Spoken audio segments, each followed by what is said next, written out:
winner. All right? Be real. Be fucking real for a second. Come on.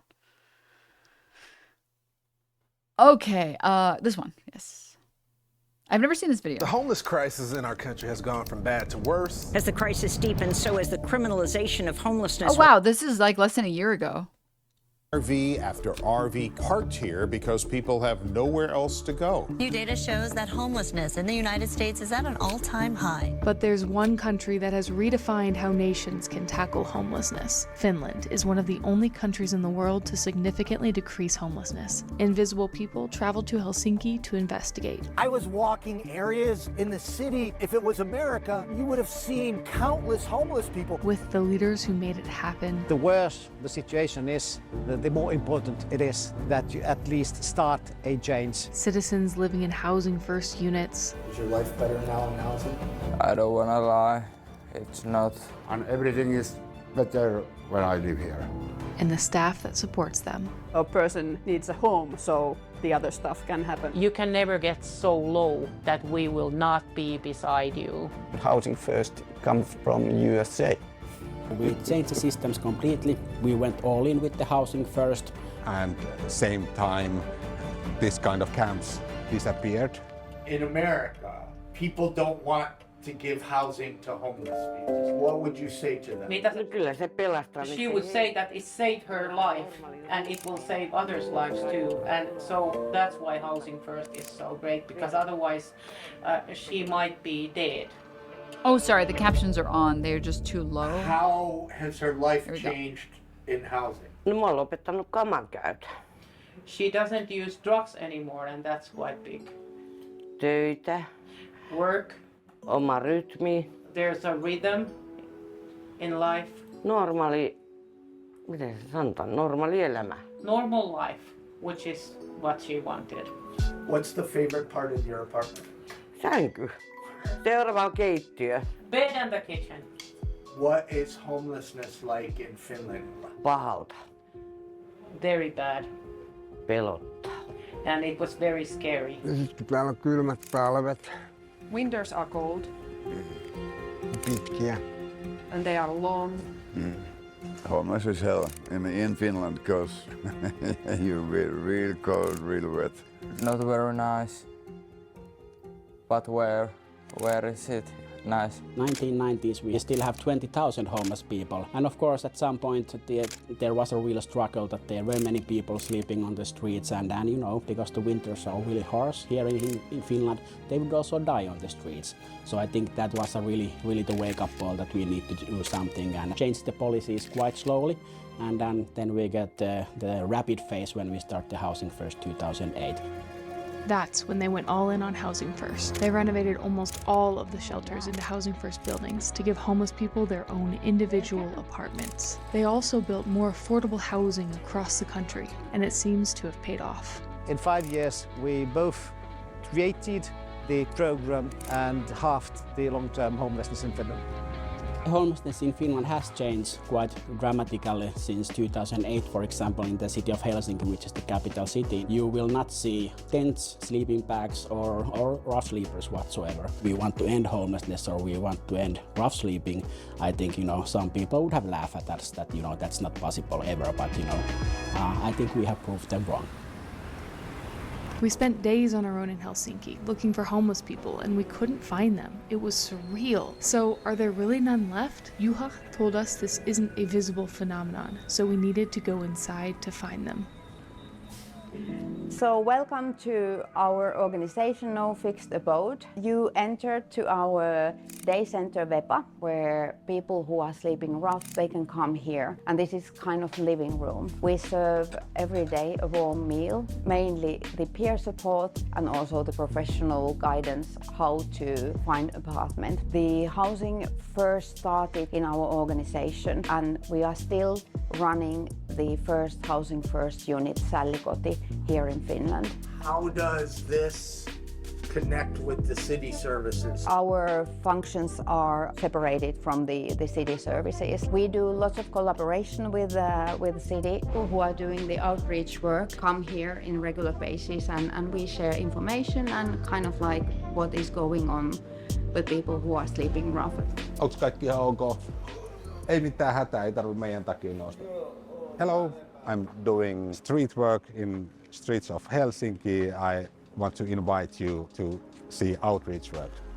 So people who are walking their dogs and walking... And like the craziest part when you talk to Americans about this shit, they're like, but I don't feel like they earned it.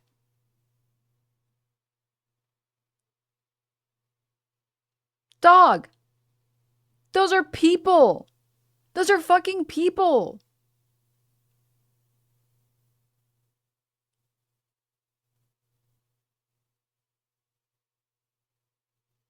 Actually, I don't think you need to slave yourself all day and night to be able to afford housing. I think you should just be able to have housing if you live in the world's richest country. The thing is, it's like, dude, people like being productive. It literally causes your brain, at least some of it. Obviously, there's like genetic depression and there are other things that cause depression. But one big factor in depression, or one big cause or catalyst, is like not having anything to do. I can say this is true for myself. If I ever have the periods of time where I've had nothing, like not working, not going to school, I get incredibly depressed. People like having a schedule. People like to have things to look forward to. They like needing to go outside and interact. They like having a sense of purpose and feeling like they belong somewhere or that they're useful in some way. That's why there are people that can easily retire and they still keep working because they're just like, my job isn't physically intensive and I like going there. I'm like, that's why there's like the boomers that still work in offices despite them having like hella money, more than enough to retire. They're like, but I want to say hi to my coworkers and stuff. Like Congress, honestly, yeah. Honestly, at least part of it, yeah. I like being productive. I just hate capitalist work. Yeah. People just want to be treated with respect by their bosses and their coworkers. That's it. Because even like, maybe there's a handful of jobs that I'm sure if I tried really hard I could think of that provide no satisfaction. But even like the worst jobs, even some of the shittiest jobs, you still like, there is still a sense of satisfaction, whether that's in your work and feeling like you contributed in some way in making maybe the world a little bit better, or even just like showing up and saying hi and hanging out with coworkers or whatever, right? Like there's things that you can look forward to.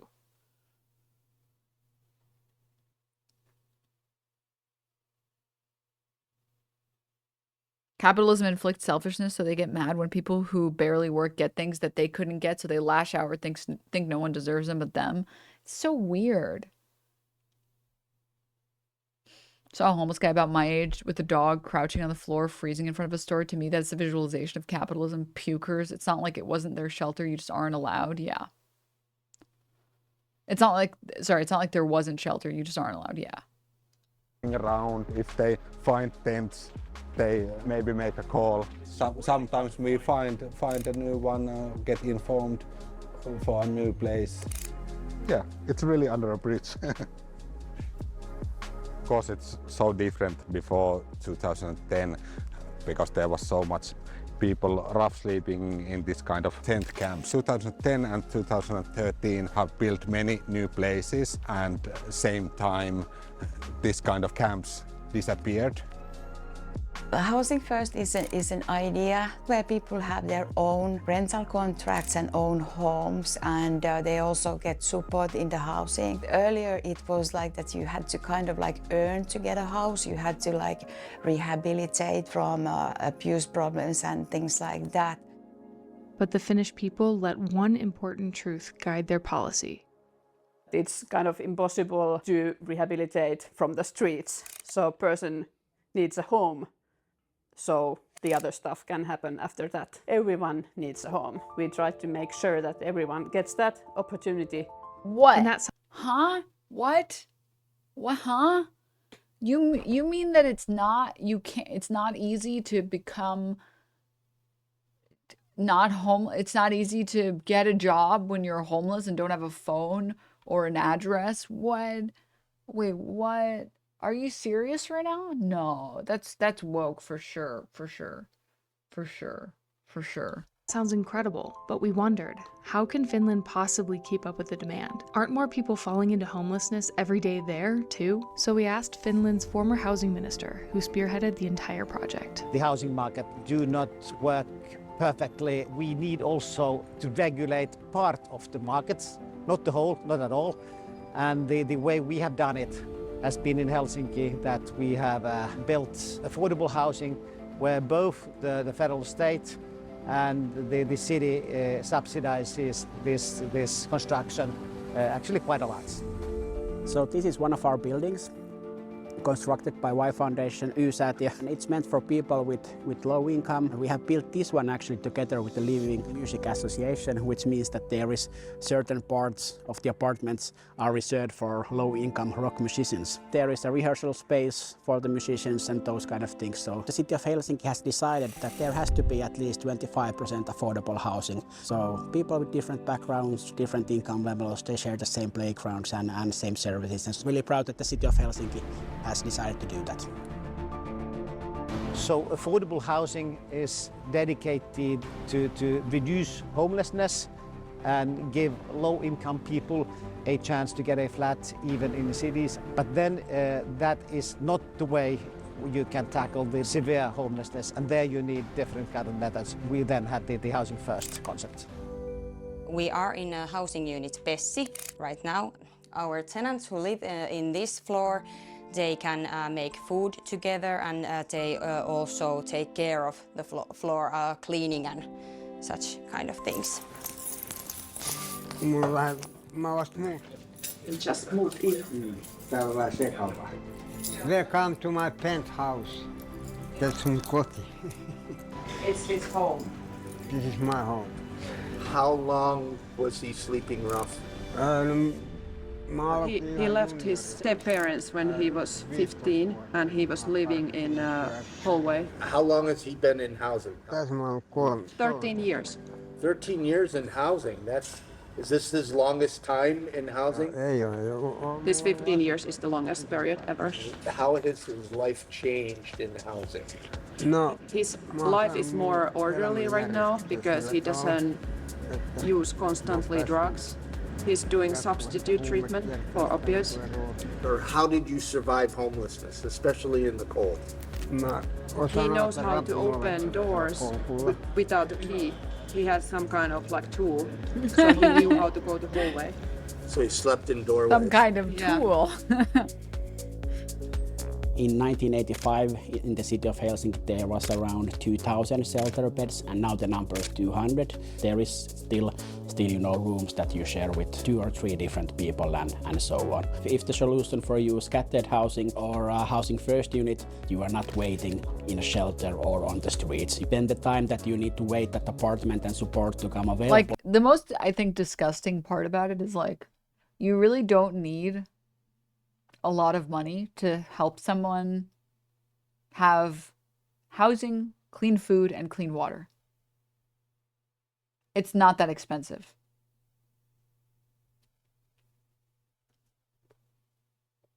Like, I'm pretty sure Elon Musk alone could subsidize the costs of living.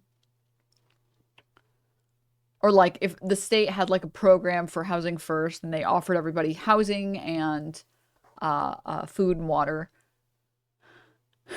I'm pretty sure even if Elon Musk had to foot the bill for it, he wouldn't become any less richer. I'm pretty sure he'd still continue to be growing in wealth.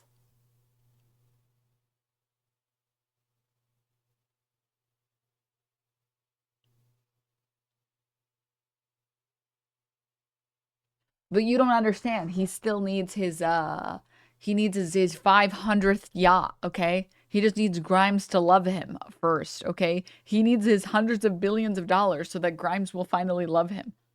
DNMM. She's gonna love him, okay? It's only a matter of time.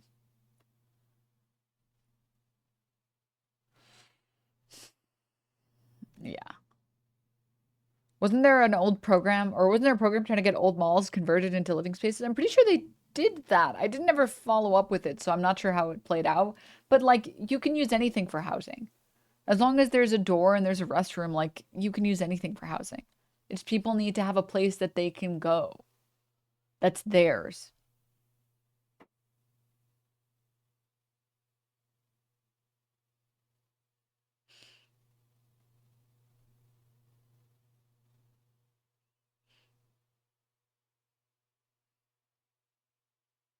Imagine living in a Hot Topic. Oh God, dude. Jesus. Teenage me would have killed for that. This actually just came out 2 weeks ago on the malls. Wait, what? Did they actually? Oh, shit. They actually got an update on that? Wait. So welcome to the teeny tiny shoebox apartment inside the arcade. There are lots of others in the building just like this. So mine is about 250 square feet. Whoa. There's a walkway right in front of the facade because this used to be a shop front. And so people had to access all of the shops in the building. While malls across the U.S. are facing store closures and empty parking lots, some are finding a new life from an unlikely source. We are here at the Arcade Mall in Providence, Rhode Island, the oldest indoor shopping mall in the country. The arcade had long been a center point in Providence's bustling downtown, but like other malls, it fell on hard times and was completely vacant. But rather than letting this historic building fall into ruin, I don't think it's Elon's job or any other millionaire/billionaire's job to take care of the poor. It should be the job of the government to ensure homeless people get a home. See, I would agree with you if he didn't take probably billions at this point in government subsidies that we paid for. And when I talk about Elon paying it, I mean through taxes. So we're on the same page already.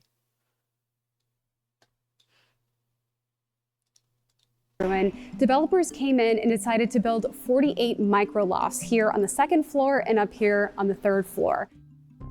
While top-tier malls continue to be in high demand, nearly 34 million square feet of U.S. mall space is vacant and off the market. Almost 70% of Americans live within an hour of a mall that has a high vacancy rate, low consumer traffic, or is abandoned altogether. At the same time, the country is facing a massive housing deficit of 4.5 million homes.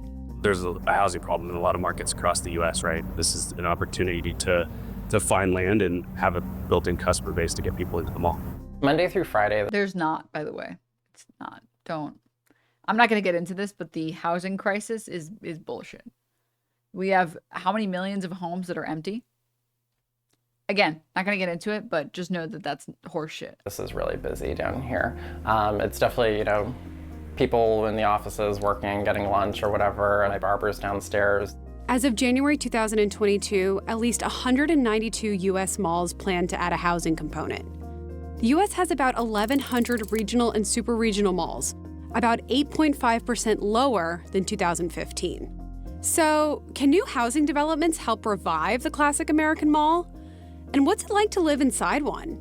CNBC went to Providence, Rhode Island to find out. Straight up, that would be such dope affordable housing.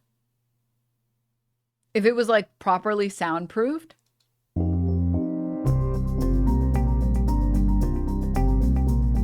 I love mixed use buildings. Oh my God. Amy Hinion has been living on the top floor of a 3-story mall in Providence, Rhode Island for the past 2.5 years. What's it like to live at the mall? It's really great. It's cool to be part of such a historic building and knowing that every single one of these units used to be a shop of some kind. But living in a converted store does present some challenges. Here is my very tiny kitchen.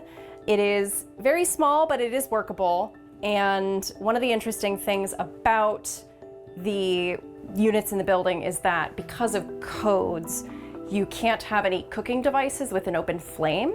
So none of the units have stoves or ranges. Do you ever have any concerns about privacy? Not really. It's something you get used to living in the building, having people coming and going. Everybody has blinds in their That's when you buy the electric stovetop easy. apartment that they can raise or lower as they like. That's when you buy an air fryer. Honestly, I'm going to be real. A really good air fryer, like a really good air fryer. And air fryers go on sale all the time at this point, but one of those air fryers that's basically, honestly, a mini convection oven, I think is what it's called. And a hot plate, or like an electric stove. Or sorry, not electric stove top. What? I don't know if you would still call it a stove top, but you guys know what I'm talking about. One of those two, or sorry, both of these, you're good. You're an induction cooktop and an air fryer. Yes, you can cook anything you need. In fact, honestly, I don't know about you guys, I rarely use my oven. I basically never use my oven because it just takes forever to heat up. It heats up your whole apartment. Everything kind of smells a little bit like gas, even if you open the windows and you turn on the fucking vent. Like, I don't use it. I just don't use it. I literally don't use it. I use the stove since it's pretty convenient, but if I had an electric top, I would use that just as much.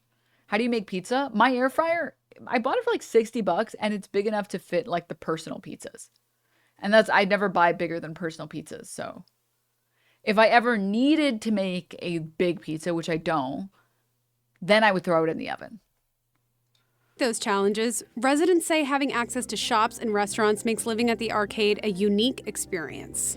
I get my hair cut in the salon downstairs, and there's little lunch spots, so you don't even have to leave the building. There's a bookstore downstairs, and they'll do author talks. Unironically, probably most of the people who are living here are getting more human connection than like the majority of Americans. Talks in the private lounge area. Avoiding New England's sometimes stormy weather is, of course, another perk. If it's like pouring rain outside or if it's snowy, you just really can't be bothered to go out in the weather, you can still go downstairs and take advantage of those amenities. And it's not just long-term renters that are attracted to the mall. Scott Sheehan is a real estate investor and rents out his apartment on Airbnb. No! Some of these business owners that are down on the first floor, how important is it to them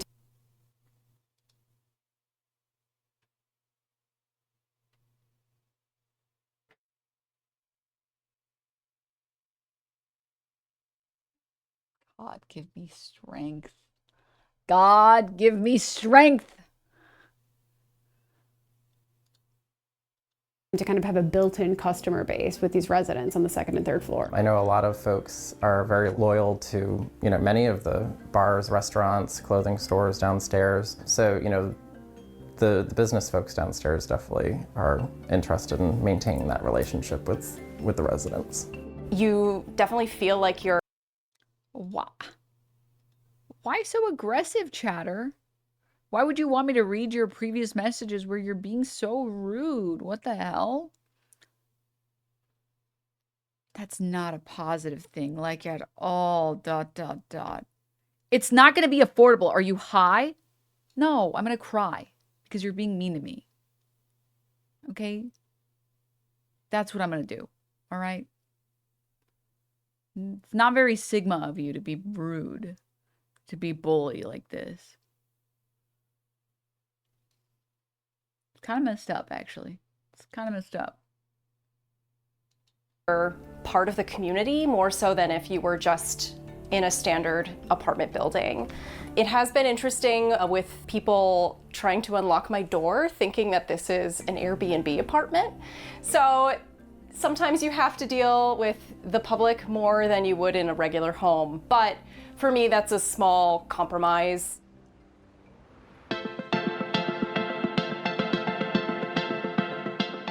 When a mall dies, communities lose more than just a shopping destination. Let me check the most replayed section. I'm sorry, I can't stop thinking about the guy who's like, I rent this unit out. Ugh. Let me just skip it. Than something that might just be, in an isolated location. Not only does it meet housing needs, but it also revitalizes the property by bringing in a new customer base that can boost on-site restaurants, gyms, and entertainment venues. While housing in malls sounds promising... I thought that clip would be, it said most replayed, but then it was like a dog shit clip. Do I dare? On a very low end, you'd be looking at maybe $200 a square foot to convert, where on the upper end, you might be looking more at like $800 or more per square foot to convert. Despite those headwinds, malls across America just might have a second chance if they can truly become the housing hubs of the future. The mall's becoming cool again. And so being able to live by it, work by it, play by it, go to restaurants by it, we're definitely seeing this as a trend. Some people are confused and they'll say, like, why would you want to live in a space that's small? But for me, it's about having a reasonable apartment at a reasonable price that will force me out into the community and interacting with the people outside. The point, like, straight up, this is my most leftist take, by the way. My most leftist take is Americans have been so brainwashed by thinking that, like, you're only living well if you're living in, like, a large house, that they don't understand the pleasures of, like, simpler living. That, like, actually, you don't need your own backyard that has, like, a playground and an entire barbecue range and, like, fucking somehow in half of Home Depot. You actually don't need that if you just have, like, a public park that you go to.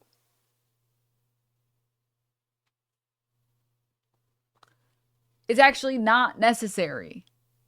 Or even, like, smaller things like, not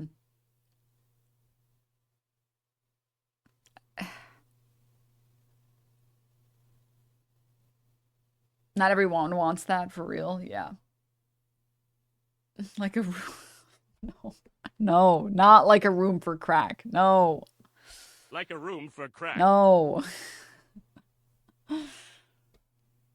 Oh, God. But, like, even gardens, right? Like, I understand the appeal of gardening. I understand the appeal of wanting your own garden. But you actually don't need your own personal land. You can have a community garden where everyone has their own, like, allotted, like, not planters. I don't know what they're called. Plots, thank you. You can have your allotted plots where you get to grow your own stuff and other people can grow their stuff, and it's a community garden. And the cool thing is, instead of you growing the one or two things, you can go to the community garden and talk to other people, see what they're growing, trade what you guys are growing with each other. Instead of just like, you don't understand, I need to do everything here. Or like a community, not quite a park, but like something similar to a park for like barbecuing stuff, right? Like everything that we have brought into our homes in America, there are so many things that we brought into our homes that shouldn't be in our homes, that should be community-based things. Because you and a lot of other people want to do this thing, and guess what? It used to be the case that you used to just do them together. This is my PCP plant, Zooted.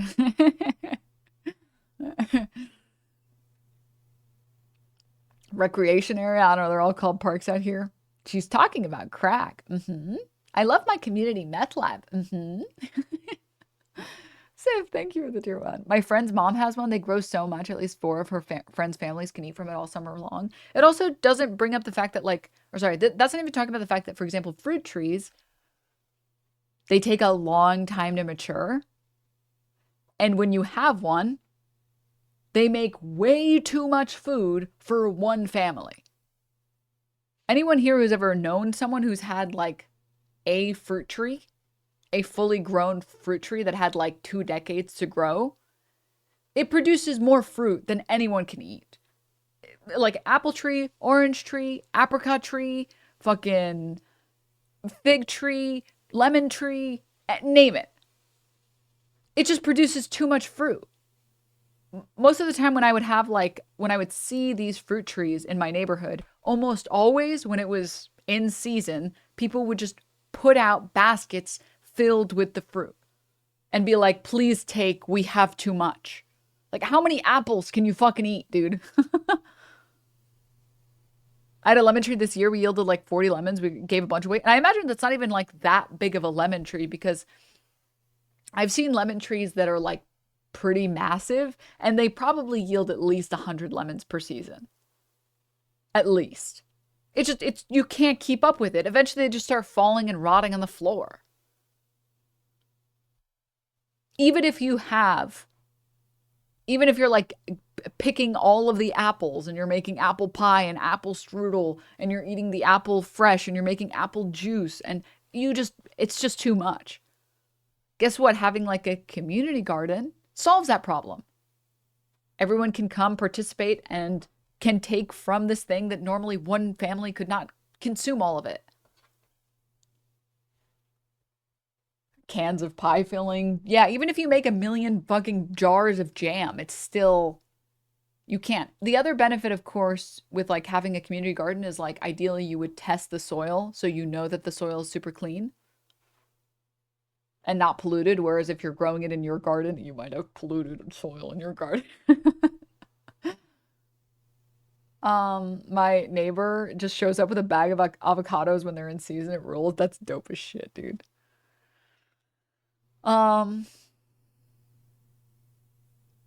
No, that's communism. Actually, it would be more efficient if we had markets, because then supply would meet demand. Oh,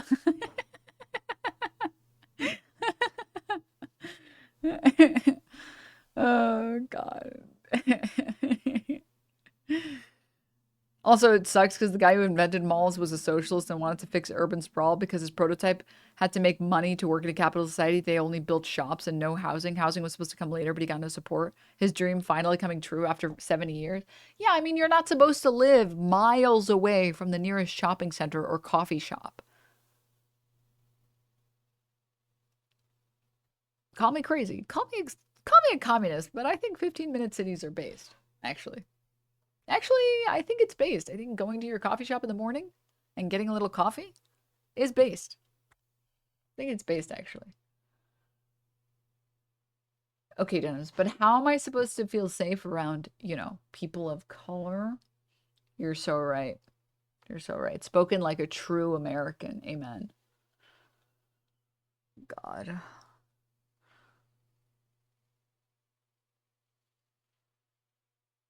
Maybe. What the Sigma? Anyways, it's almost like the USSR and Vienna had this figured out. Whoa, whoa, whoa, whoa, whoa, whoa, whoa, whoa, whoa, whoa, whoa, whoa, whoa. Chill. Chill for a second there. You're getting a little crazy on me. Okay. Whoa. Mayor Cat.